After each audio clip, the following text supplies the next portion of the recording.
Good morning from Panhandle Outdoors with Winston Chester. Panhandle Outdoors, your source for fishing, hunting, and information for folks who enjoy the great outdoors. Now sit back, relax. It's Panhandle Outdoors.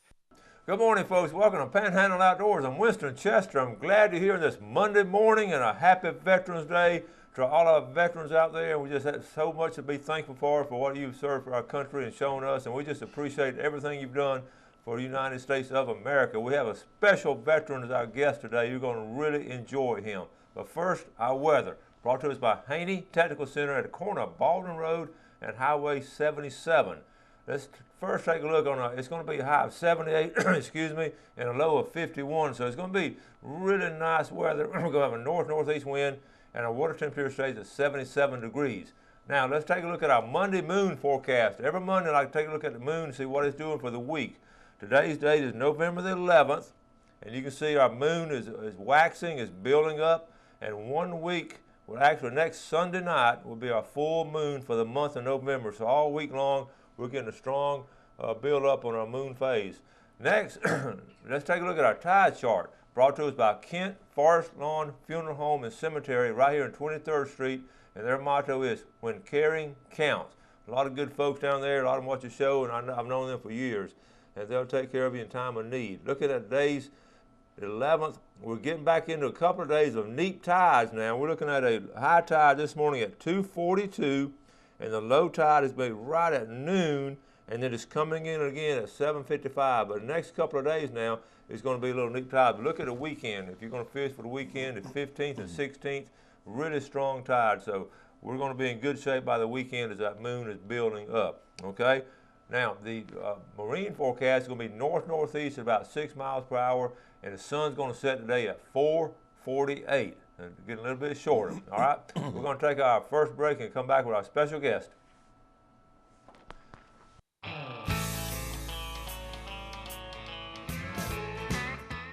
Welcome back, and welcome to this segment of Panhandle Outdoors. A very special guest. First of all, we'll start with Greg Brudnicki. Hey, please. Good to see you again, Greg. Yes, Mr. Brudnicki, good to see you. World War II veteran. I've been trying to get him to come on the show a long time, and we're going to talk about, tell a little bit about your dad, Greg. Well, my father was a Marine in World War II, and he served in the Guam and Iwo campaign. And so everyone knows what a tough deal that was. And so he's going to kind of tell us this morning, you know, he went in when he was 17, and kind of, I'm not going to put words in his mouth, but he's a little bit hard of hearing, so okay. Just want you to fill everybody in on Okay. what you did when you first went into the service. When was it? When and where you went.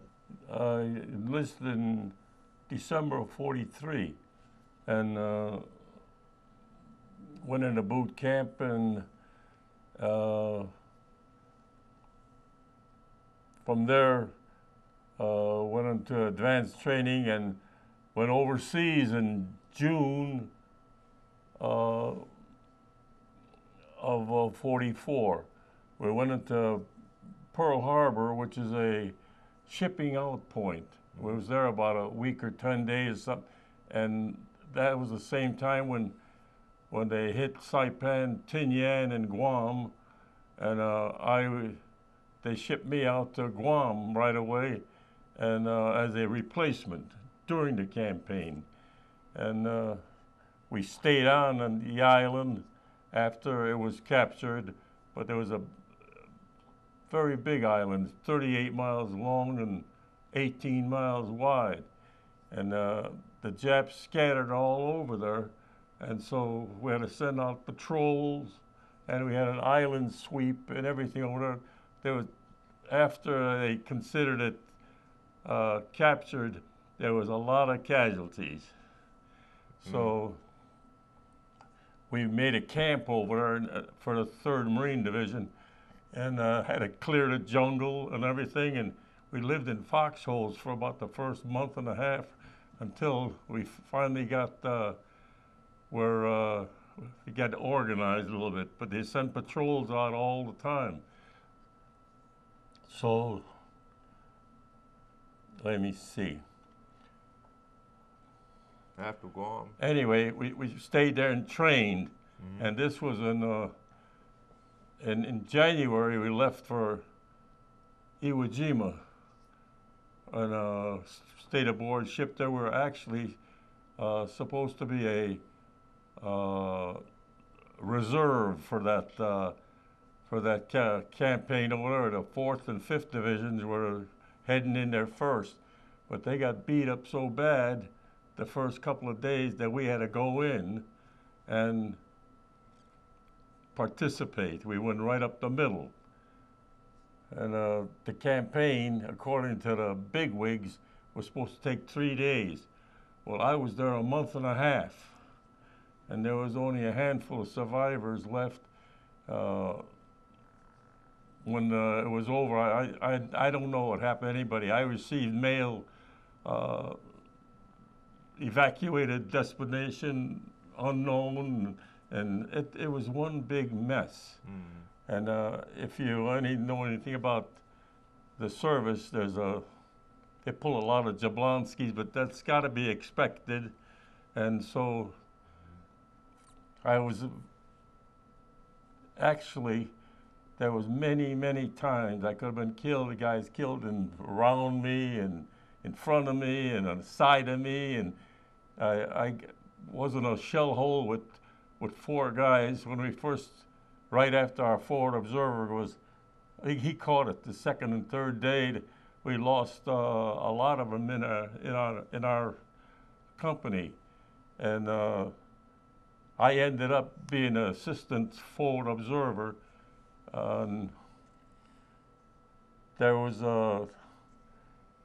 we had shells and stuff that even friendly fire when they'd bombard early in the morning, and we had 2 guys get killed right in front of the hole where I was in. That was very close there.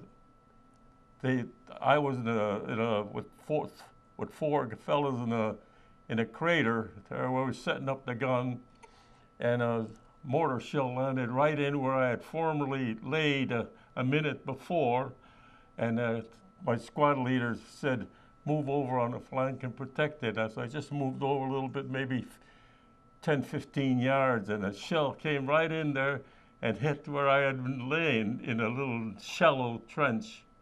And the other 3 got wounded, and I didn't get a scratch. Oh. In a month and a half with all them, I could just go on and on and on and tell you all kinds of things. But it's, I still think about it after 70 years. Yeah, yeah. Well, tell them how many people were in your replacement group. There was like how many? There was 200 and something in your replacement group, and how many came back uninjured or alive? I can't tell you that exactly because there was 23 that came back to Guam out of my company out of 200 and some. But a lot of those guys, they were wounded and stuff like that, and they brought them out on hospital ships, and everything is so fouled up you wouldn't believe it. What happens in a campaign? It's just hard to describe. Yeah, yeah. But about 20-something out of 214. 23 is what I counted over there. There was only 3 riflemen out of 3 platoons, and there's about 120 riflemen in one company, and there's only 3 that came back at the same time that I did. And there was 8 mortarmen left out of about 18, and only a handful of machine gunners, about 8 or 10 of them. So it was less than 10% came back. Less than 10%. And that's the kind of sacrifice these men of this generation made. It was incredible. Yeah. After a while, after a month and a half, you get kind of Asiatic. So, how was your food and all the food? We had sea rations. There's just meat hash and stuff like cans and stuff. But there were and dried biscuits and stuff. But then later on, as in the campaign, once in a while you'd get something. I even had them bring us some warm food one time, several weeks after we were in there, and Wow. you know, after a while, you just walk around like a mummy. Yeah, yeah. Okay, look, we're going to take our next break, and we'll be right back.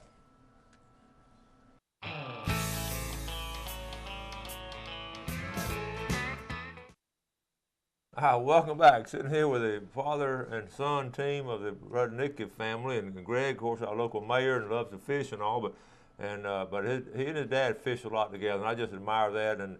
But Greg, we were going to finish up some of the stories that you were talking. You want him to tell the story, so one more story on this. So let's go ahead and ask him.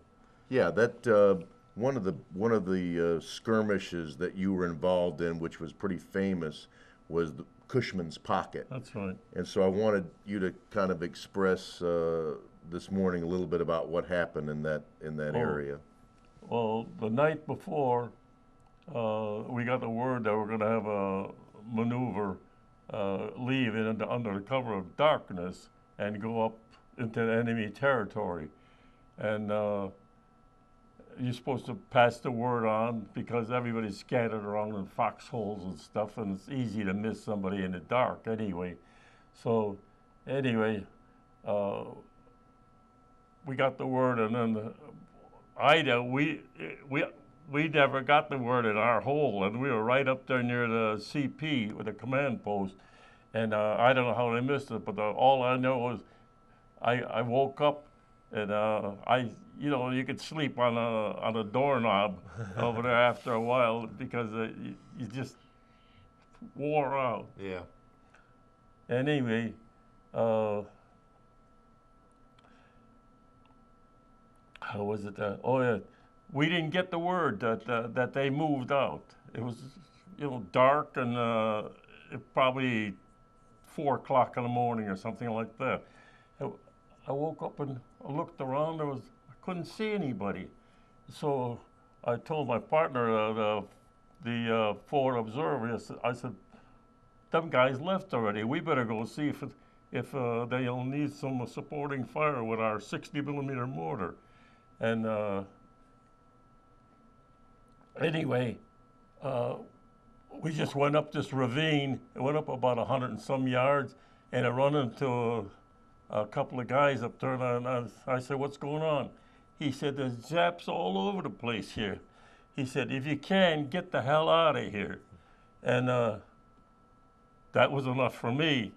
Me and Summers just went back the way we came up, and there wasn't a shot fired at us.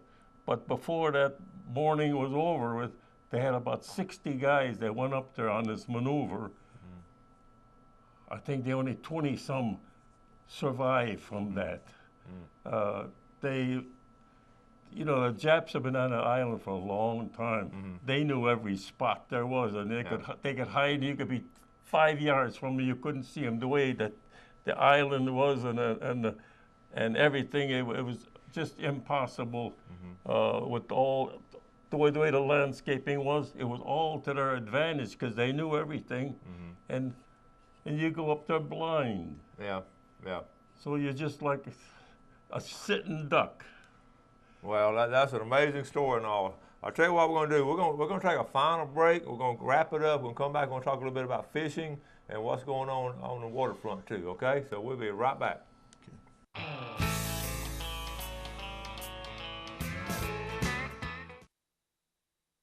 Okay, welcome back on this special Veterans Day edition of Panhandle Outdoors. Let's get our fishing game forecast today brought to us. Okay, I'm going to hold up right here. Mark Howard of Edgewater Beach Realty. Our time today is 6:43 to 8:43, and then tonight from 7:08 to 9:08. Okay. Thank you, Mark Howard, Edgewater Beach Realty. Any of the real estate needs between Carabel and Sandestin. How old are you? I'll be 88 Christmas Eve. Christmas Eve. When did you come to Panama City? In 1965. I came here on vacation in 1950, but then I got sand in my shoes, and I said, I'm going to live there one of these days. I had a good job up in Chicago for the Park District. I was a painter at the time. And I became, my sister and my mother and came down here in 1950. I brought them down here. And she liked it down there. They didn't have any children. And they moved down here about 5 years later and opened up a little small restaurant. But I remained in Chicago working for the Park District, and then I went in business for myself because I don't like any bosses. So I worked on my own over there, and my sister came up. They opened a restaurant. When she came down here about 5, 6 years after I brought her down here the first time, my oldest sister, and they opened a little small restaurant on 15th Street and Harrison Avenue there. There used to be an old auto supply place over there, and they had a little small building, like an oversized bedroom is about all it was. It was just a small restaurant, and they stayed there for a while, and then they built a place on about a block away up on Harrison Avenue, and that was Gino's. Yeah, Gino's. that was That was Gino's, okay. Yeah. And so anyway, they had that for about 10 years, and of course she's 20 years older than me, and that 20 years over there, I mean, they were there about 10 years, and so all of a sudden I got a visit. I was up living in Chicago at the time, and they wanted to get out of business, and I don't know if they couldn't dump it off on anybody else, but they talked me into it, and I came down here, and I've been here ever since. And We stayed in that one there about 20 years and made it pay. Pay to pay. And it was A called. lot of hard work with Greg and my other 3 boys. They worked like Trojans, and my wife was everything. She was the cashier, the waitress, the laundress, and you name it. And we made it pay. And it was Italian Inn. Italian Inn. And Yeah. a lot of y'all old timers have eaten there and all. What a great place. One of the first places we ate when we moved here was Italian Inn. Great memories there. And Greg, I know you worked hard in it. I've heard the stories. Everybody did. It was, and y'all lived upstairs. It was a we only had one paid employee, and that lady washed dishes, and she worked for us for about 15 years. And when she'd go on vacation, her sister would come and take her place, so that we wouldn't give anybody else that job. So but the family did everything. That is wonderful. That is wonderful. Now, let's talk about fishing real quick. I called Greg the other day, about middle of the day, called Greg to come on the show. We've been talking about it a while. I said, Greg, can you come get ready for Veterans Day? Bring your dad.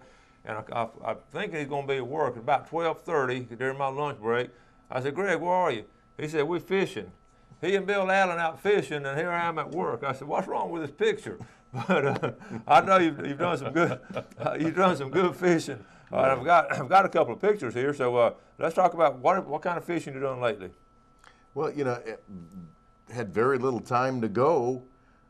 Just been so busy with, between the funeral home and mayoral duties that. Yeah. But if there's ever a little window, I try to squeeze in going, and then the weather's got to be right. But that one particular afternoon. Yeah, that's a good picture right here. Went out there and was throwing all kinds of stuff. I couldn't get anything to bite, and I threw one of those Strike King spinners. The saltwater spinnerbait, Yes. which has got the blade on it and a lead head with a grub, and about 10 feet from the boat and about 1.5 feet of water, it just stopped. When he slammed it, and I thought, well, gosh, here's another catfish or something. It just didn't really feel like a red, and then he took off, and I knew it was 29 inches. It was probably between 8 and a 9 pound fish. It was. That's a nice fish right there. Yeah. Okay, that's a good job. And what's your favorite kind of fishing? Any kind. That's what I'm talking about. I know, and I'll tell you, folks, they fish a lot together, and we're going to get some video pretty soon of y'all fishing together. I promise we're going to do that soon. But we just appreciate everything you've done. Greg, we got winter fishing coming up. How are you going to change your fishing habits? Well, when people are hunting, he and I fish a lot together in the wintertime, and we've got some spots that we fish that the water, when water chills off, that they will go up into some of these creeks and some of the holes and stuff. And if they're there, we do very, very well. And so, you know, we've done that for years. We started out doing that years ago. We would go up in the, you know, those canals at Kings Point. Yeah. And so we've got a few places now that, you know, we'll go in there and fish, and we tear them up. It's cold, you know, and we try to get in places where we don't have to run too far in the boat, because you go over that water when it's in when the 60s, it's chilly. I wanted to get a picture in my book, full box of some of the largest trout. I asked people around. They said, "Well, Greg Brudnick has got one on the wall." And how big was that fish? We put a picture of Greg and that fish in the book. 10-2. I wanted a 10-pound trout. Well, it's hard to find a 10-pound trout. I'm serious. And we went to Greg, and that was the very last picture that I got in the book, because we were right there at the deadline, and finally went down there. But that was a fine trout. Yeah, it was. That was, I think, 1988. Yeah. We just happened to be in one of the canals at Kings Point. Yeah. So another reason to get full box. All right, we're going to wrap it up. Thank you, sir. Thank you. All right. And we appreciate you and all you veterans, especially World War II veterans, have about 1 million left, but all you servicemen out there and ladies, we appreciate the service you've done to our country. And Greg, thank you for bringing them down this morning. Anytime. And appreciate your sponsorship and all, and appreciate what you do as a mayor for Panama City. Yes, sir. All right. And folks, we appreciate you as our viewers too. And you have a great day today. You do something good for someone else. Enjoy the great outdoors, and God bless. Thanks for joining us for Panhandle Outdoors with Winston Chester. Panhandle Outdoors features hunting, fishing, and other activities and information to help you enjoy the great outdoors. Join us next time for Panhandle Outdoors.